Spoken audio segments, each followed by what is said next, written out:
అందరికీ నమస్కారం. నా పేరు పసుపులేటి సందీప్ రాయల్, వైసీపీ నాయకులు, అనంతపురం జిల్లా. ఆంధ్రప్రదేశ్లో వైఎస్ జగన్మోహన్ రెడ్డి గారి ప్రభుత్వం కులగణన చేస్తుంటే దాన్ని ఓర్వలేక చంద్రబాబు నాయుడు తన అనుచరులైనటువంటి పొలిటికల్ టూరిస్ట్ పవన్ కళ్యాణ్తో లేఖలు విడుదల చేపిస్తున్నాడు.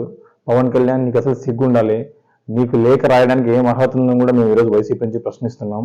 నువ్వు లేఖ రాయాల్సింది కులగణన మీద కాదు, అమరావతిలో 5 లక్షల కోట్ల దోపిడీ చేసిన చంద్రబాబు నాయుడు వాళ్ళ ముఠా మీద నువ్వు నరేంద్ర మోడీ గారికి లేఖ రాయాలి. ఫస్ట్ అది నువ్వు తెలుసుకో. అంతేకాకుండా నువ్వు లేఖ రాయడానికి నీకు ఏ హక్కు ఉందో కూడా ఈరోజు నేను ప్రశ్నిస్తున్నాను. లేఖలో కొద్ది ప్రశ్నలన్నీ ప్రశ్నించావు. ఆ ప్రశ్నలకి అవి సంధించడానికి ఇంక 1% కూడా అర్హత లేదని మేము చెప్తున్నాం. కులగణన మీద ఆంధ్రప్రదేశ్లో కులగణన చేస్తున్నారని జగన్మోహన్ రెడ్డి గారికి నువ్వు ప్రశ్నలు ఇస్తున్నావే. మళ్ళీ నిన్న తెలంగాణలో రేవంత్ రెడ్డి గారు కూడా కులగణన మొదలు పెడతామంటున్నారే, మరి ఆయన మీద నీకు లేఖ రాసే దమ్ము ఉందని కూడా ఈరోజు నేను ప్రశ్నిస్తున్నాను. పవన్ కళ్యాణ్, నీకు సూటిగా నీకు సంబంధించి కొన్ని ప్రశ్నలు అడుగుతున్నాను. నువ్వు మమ్మల్ని ప్రశ్నలు వేసావు కదా, మేము నేను ప్రశ్నలు వేస్తున్నాం, దాన్ని నువ్వు సమాధానం చెప్పు. నీ పార్టీ సిద్ధాంతాల్లో కొన్ని సిద్ధాంతాలు చెప్పావు కదా, వాటి నుంచి నువ్వు స్టాండ్లో నిలబడ్డావా? ఫస్ట్ నీ పార్టీ సంగతి, నీ పార్టీ సిద్ధాంతాల గురించి చెప్పు. అర్థమైందా? తెలుసుకో పవన్ కళ్యాణ్.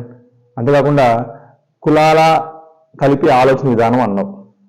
నువ్వు నీ మనసాక్షి మీద చెప్పు. నువ్వు ఒక్క రోజున్నా కులాలను కలిపే విధంగా రాజకీయాలు చేస్తున్నావు. ఆంధ్రప్రదేశ్లో కులాలను విడదీసి వాళ్ళ మధ్య విషం చిమ్మే విధంగా నువ్వు కుట్ర, నీ స్వయ ప్రయోజనాల కోసం రాజకీయాలు చేస్తున్నావు. అలాగే మతాల ప్రస్తావన లేని రాజకీయం అన్నావు. బీజేపీతో ఉన్నప్పుడేమో ముస్లిం మైనార్టీలని అది కాదు ఇది కాదు అంటావు. మళ్ళా నువ్వు కమ్యూనిస్టులు పొత్తున్నప్పుడేమో సనాతన ధర్మం నాకు సంబంధం లేదు, నేను సెక్యులర్ అని అంటావు. ఎలా నమ్ముతారు నిన్ను? ప్రాంతాలని విస్మరించని జాతీయవాదం అంటావు. ఆంధ్రప్రదేశ్లో ఉత్తరాంధ్రకి వెళ్ళి రాయలసీమ మీద విషయం చెబుతావు, రాయలసీమకు వచ్చి కోస్తా మీద విషయం చెబుతావు, కోస్తాకి వెళ్ళి నెల్లూరు మీద చెబుతావు. ఇది కూడా నీ పరిస్థితి. భాషల్ని గౌరవిస్తాము అని చెప్తావు. ఎక్కడ నువ్వు చేస్తున్నావు భాషల్ని? నిరుపేదలకి ఈ ఆంగ్ల విద్యని జగన్మోహన్ రెడ్డి గారు అందిస్తుంటే నువ్వు మాత్రం ఆంగ్ల విద్య వద్దు అంటావు. నీ పిల్లలు, నీ కొడుకు, నీ కూతురు మాత్రం సింగపూర్లో, హైదరాబాద్ ఇంటర్నేషనల్ స్కూల్లో చదవాలి. అంతేనా నీ ఉద్దేశం? అవినీతిపై రాజీ లేని పోరాటం అంటావు. ఒక్కటి చెప్పు. నువ్వు అవినీతిపై రాజీ లేని పోరాటం ఒకటి చెప్పు. చంద్రబాబు నాయుడు రెడ్ హ్యాండెడ్గా అవినీతి చేసి ప్రభుత్వ సొమ్మును కాజేసి జైల్లో పడితే మధ్య తెలిపిన వ్యక్తి నువ్వు.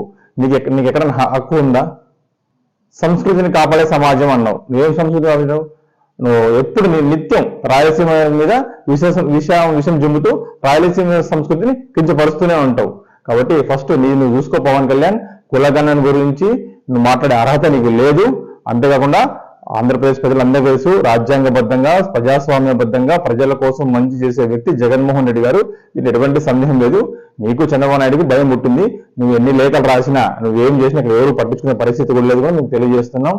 అంతేకాకుండా నువ్వు మళ్ళీ చెప్తున్నావు పవన్ కళ్యాణ్, నువ్వు లేఖ రాయిస్తుంది ప్రజల కోసం మంచిగా చేస్తున్న జగన్మోహన్ రెడ్డి గారి మీద కాదు, ప్రజల్ని మోసం చేసిన అమరావతిలో 5 లక్షల కోట్ల దోపిడీ చేసిన చంద్రబాబు నాయుడు మీద నువ్వు ప్రధానమంత్రికి లేఖ రాసే దమ్ముందని కూడా నేను ప్రశ్నిస్తున్నాను.